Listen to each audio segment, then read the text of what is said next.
మీ కొడుకేమో ఆ విధంగా ప్రవర్తిస్తాడు, మీరు చూస్తేనేమో ఈ విధంగా వెనకేసుకొస్తారు. ఇంకెట్లాగండి ఈ రాష్ట్రం ఏమైపోతుంది? కంచె చేను వేసినట్టుగా. కాపు ఏం చేస్తాడు?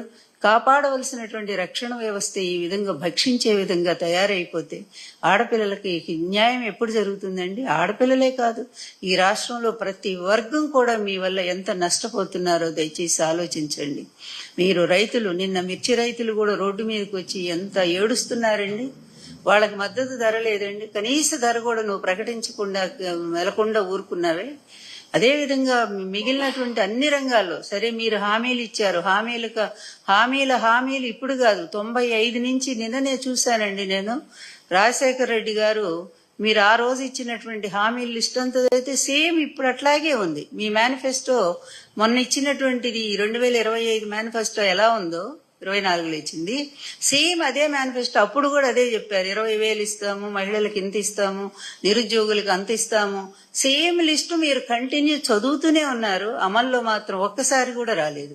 రాజశేఖర రెడ్డి గారు అసెంబ్లీలో నిలదీసి అడిగారు, అదేవిధంగా రోసయ్య గారు కూడా అదే లిస్ట్ అండి. మళ్ళా మీ లిస్టునే రోసయ్య గారు ముఖ్యమంత్రిగా ఉండగా అదే చేశారు. మళ్ళీ కిరణ్ కుమార్ రెడ్డి గారు వచ్చాక మీ లిస్టుని చదివారు. అదేవిధంగా జగన్మోహన్ రెడ్డి గారు అసెంబ్లీలో చదివారు మీ లిస్టుని. ఇప్పుడు కూడా మళ్ళీ జగన్మోహన్ రెడ్డి గారు మీ లిస్టు, మొన్న మీరు ఇచ్చినటువంటి హామీలన్నీ కూడా లిస్టు చదువుతున్నారు. లిస్టులంతా ప్రతిపక్ష పార్టీలు చదువుతున్నాయి, లేకపోతే వచ్చిన తర్వాత పాలనలోకి వచ్చాక చదువుతూ ఉన్నారు. మీరు మాత్రం ఏమీ చేయట్లా. మీరేం చేశారంటే ఈ అధికారాన్ని అడ్డం ఎప్పుడూ కూడా మీకు ప్రజలంటే గౌరవం లేదు, ప్రజలంటే ప్రేమ లేదు. అసలు ఇప్పటికి కూడా మీకు ఆంధ్రప్రదేశ్ భౌగోళిక స్వరూపం ఏంటో కూడా తెలియదు. అడ్మినిస్ట్రేషన్ లో మీరంత పూర్ పర్సన్, నిజం చెప్పాలంటే అసలు ఒక మామూలు పార్టీలో కార్యకర్తను మీరు సీఎం చేసినా కూడా అతను చక్కగా పరిపాలించుకోగలడు మీ పార్టీలో. కానీ మీరు మాత్రం ఇంతవరకు మీ పరిపాలన అనేది ఎక్కడా లేదు.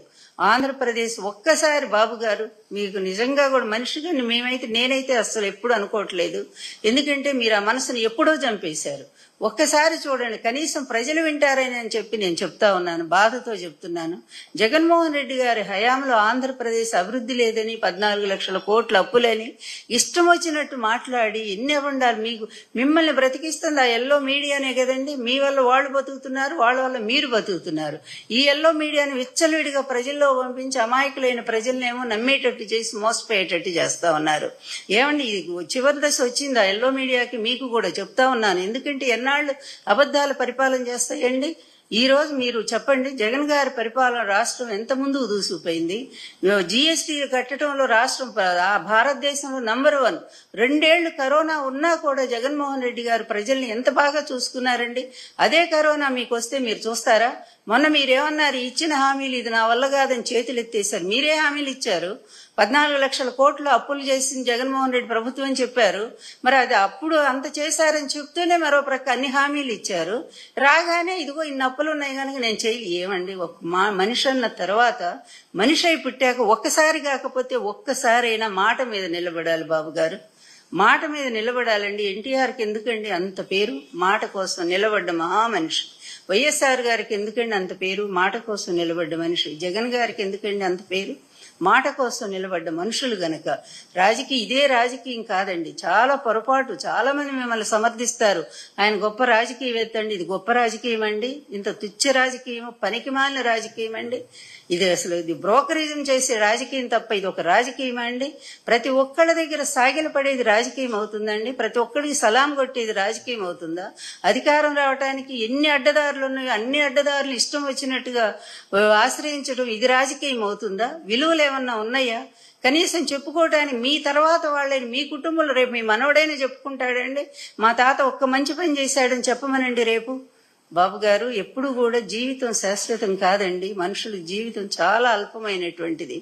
అలాంటి ఈ అల్పమైన జీవితంలో కనీసం మనం మంచి పనులు చేయగలిగితేనే రేపు మనం పోయినాక మన ఇంటి వాళ్ళైనా, ప్రజలు అట్లా ఉంచండి, కనీసం మన ఇంటి వాళ్ళైనా మా తాతగారు గొప్పవారు, మా ముత్తాత గారు గొప్పవారు అని చెప్పుకోవడానికి ఎన్టీఆర్ గారిని ఎన్ని తరాలున్నా చెప్పుకుంటారండి. ఎందుకంటే ఆయన మంచి మనిషి, ఇచ్చిన మాట కోసం నిలబడి తన ప్రాణాలను పోగొట్టుకున్నారు తప్ప ఆయన ఒక్క అడుగు కూడా వెనక్కి అయిన మనిషి కనుకనే ఇప్పటికి యుగ పురుషుడయ్యారండి. మీరండి అట్లాంటి యుగ పురుషుడిని సాగనంపినటువంటి ఒక నీచమైన రాజకీయానికి పాల్పడ్డటువంటి మీకు చరిత్ర ఏంటండి? అసలు ఉంటే పనికిమాలిన చరిత్ర ఉంటుంది, అంతకు మించి ఏం లేదు. పోనీ ఇప్పుడైనా కనువిప్పగలిగిందా అంటే లేదండి. ఒక్కసారి ఆడపిల్లల కన్నీళ్లు తుడవండి, అది చేత కాదులే, మీకెట్లాగూ చేత కాదు. ఎందుకంటే ఎంతసేపు ఉన్నా సరే మీ పార్టీలో లేకపోతే మీ కూటమి పార్టీలో ఉండే దొంగల్ని, దోపిడీగాళ్ళని, అదేవిధంగా రేపిస్టుల్ని, వీళ్ళందరినీ కూడా మీరు ఎంకరేజ్ చేసుకుంటూ ఇదే నిజమైనటువంటి నా పరిపాలన, ఇదే నా మార్పు రాజకీయం అనుకొని మీరు బతుకుతూ ఉన్నారు గనక దాని నుంచి ఒక్క అడుగు కూడా మీరు యువతలకి రాలేరు గనక ఈ ఆడపిల్లల కన్నీళ్లు మీకు కనిపించవండి. There is no civilisation can survive itself in believes women's independent. ఎవరన్నారండి ఈ మాట? మీకు తెలియదు. గాంధీ గారు లేకపోతే రామ్ మనోహర్ లోహియా గారు అన్నారండి ఈ మాట. ఏ రాజ్యంలోనైనా స్త్రీలు ఏడుస్తూ ఉంటే, వాళ్ళకి సరైనటువంటి స్వేచ్ఛని ఇవ్వకపోతే, ఇండిపెండెంట్ అంటే స్వేచ్ఛ, వాళ్ళకి సరైనటువంటి ఆధారం కల్పించకపోతే ఆ రాష్ట్రం గాని ఆ పాలకులు గాని సర్వనాశనం అయిపోతారు. అక్కడ నాగరికత అనేది అభివృద్ధి చెందదు. నేను చెప్పిన మాట కాదండి. అందువల్ల ఇప్పటికైనా మీరు ఎందుకు ఇన్నిసార్లు చెప్పడం అంటే, నేనేం కుటుంబ పెద్దగా చెప్పట్లేదండి. ఇక్కడ కేవలం బాధితుల్లో ఒకరిగా నేను చెప్తున్నాను. బాధితుల కన్నీళ్లు చూస్తూ ఆవేదనతో మాట్లాడుతున్నాను, బాధతో మాట్లాడుతున్నానండి. ఎవరికైనా చెప్పండి, ఇది న్యాయమేనేమో. మీరు చేస్తుంది ఎంతసేపు ఉన్న ప్రతిపక్ష నేత జగన్ మీద అబద్ధాల మీద అబద్ధాలు, అబద్ధాల మీద అబద్ధాలు, మీ పచ్చ మీడియా మీ టైం అంతా కూడా వృధా చేస్తున్నారు కదండి. మీరు ఇచ్చిన హామీలను పక్కదారి పట్టించడం కోసం, వాటిని ప్రజలు గుర్తు చేయకుండా ఉండటం కోసం ఏదో ఒక డైవర్షన్ పాలిటిక్స్, ఎప్పటికప్పుడు ఏదో ఒక క్రియేషన్, దాన్ని తీసుకురావటం, దీన్ని పక్కదారి పట్టించటం. ఏమండి, ఇది ఎన్నాళ్ళు ఈ డైవర్షన్ పాలిటిక్స్ ప్రజలకు అర్థం కాలేదనుకున్నారా? మీకు నిజంగా ధైర్యం ఉంటే, మీ పాలన మీద మీకు నమ్మకం ఉంటే, ఇప్పుడు రద్దు చేసి అసెంబ్లీ మీరు ఎలక్షన్స్ రండి, చూద్దాము. కనీసం ఒక్క సీటు మీరు ఎవరినైనా చెయ్యండి, చూద్దాం. ఇప్పుడేంటో మా పార్టీ ఏంటో, మీరేంటో మనం కూడా చూద్దాం ఒకసారి. జగన్ గారి కెపాసిటీ ఏంటో, ప్రజల యొక్క అభిమానం ఏంటో ఒక్కసారి చూద్దురుగోని అలా ప్రజాభిమానాన్ని సంపాదించుకోవాలి. కానీ ఇదేంటండి, 1,50,000 కోట్లు 8 నెలల్లో మీరు వచ్చిన తర్వాత సాధించిన సంపద ఏంటంటే, ఈ రాష్ట్ర సంపదను అబ్బో చాలా గొప్పగా నేను పెంచుతాను, అందువల్ల అప్పులున్నా పర్వాలేదు, సంపద పెంచి ప్రజలకు నేను ఇచ్చిన హామీలు నెరవేరుస్తానన్నారు కదా. మీరు సాధించిన సంపద ఏంటంటే 1,50,000 కోట్లు. ఏమండి, హామీలైతే ఈ 6 ఫార్ములా ఏదో ఒక్కటి కూడా అమలు కాలేదు. మరి ఈ డబ్బంతా ఎటుపోయిందండి బాబు గారు? మీ సొంత ఖజానాకు పోయిందా? లాస్ట్ టైం కూడా మేమన్నమాట కాదు కదా, బీజేపీ నాయకులే అన్నారు కదా, 1,20,000 కోట్ల రూపాయలు అసలు ఏమైందో అర్థం కావట్లేదు, లెక్కల్లోకి రాలేదని చెప్పి పార్లమెంట్ లో దీని మీద చర్చ జరిగిందండి, మీ మీదే. మరి ఇదే ఇప్పుడు కూడా అంతే, 1,50,000 కోట్లు మళ్ళీ ఎక్కడికి పంపించారండి?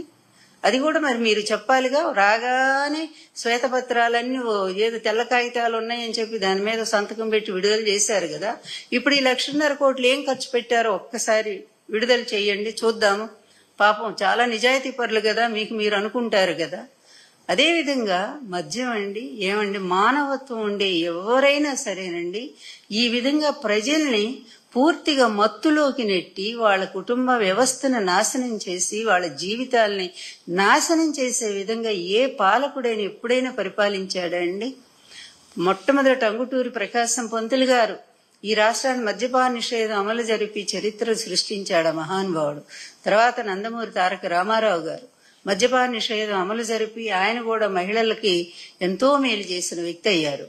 జగన్ గారి గవర్నమెంట్ లో దానికి ఒక నియంత్రణ తీసుకొచ్చి ప్రభుత్వమే అమ్మిస్తూ పేద వర్గాలకు అన్యాయం జరగకుండా ఇష్టం వచ్చినట్టుగా మద్యం వ్యాపారాలు లేకుండా, చీప్ లిక్కర్ అస్సలు లేకుండా బ్యాన్ చేసి, నువ్వేమంటావయ్యా, మొన్న అంటున్నావు చీప్ లిక్కర్ ఎక్కడుందో చెప్పు, తాట తీస్తావు. ఎవరు తాట తీస్తావు? ముందు నీ తాట నువ్వు తీసుకోవాలి.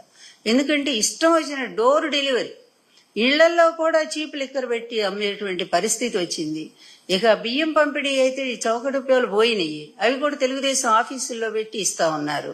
అంటే తెలుగుదేశం కార్యకర్తలే మనుషులు తప్పి మిగిలిన వాళ్ళు ఎవరూ కాదనేటువంటి పరిస్థితిలో ఇంత పాక్షికమైనటువంటి ఇటువంటి పక్షపాత ధోరణితో ఉండేటువంటి పాలకులు గత చరిత్రలో ఎప్పుడూ రాలేదు బాబు గారు. ఒక్క మీ హయాంలోనే మీరు మీ కొడుకు కలిసి ఒక కక్షపూరిత రాజకీయాన్ని చేస్తూ, సరే ఎలా ఇప్పుడు ప్రతిపక్షం మీద మీరు ఎంత కక్షపూరిత రాజకీయం చేసినా మీరు కనీసం ఈ మహిళల గౌరవాన్ని కాపాడండి, ఈ అత్యాచారాలను ఆపండి, మళ్ళా దిశ యాప్ని మళ్ళా కూడా డెవలప్ చేయండి. దయచేసి మహిళల్ని కాపాడండి ముందు.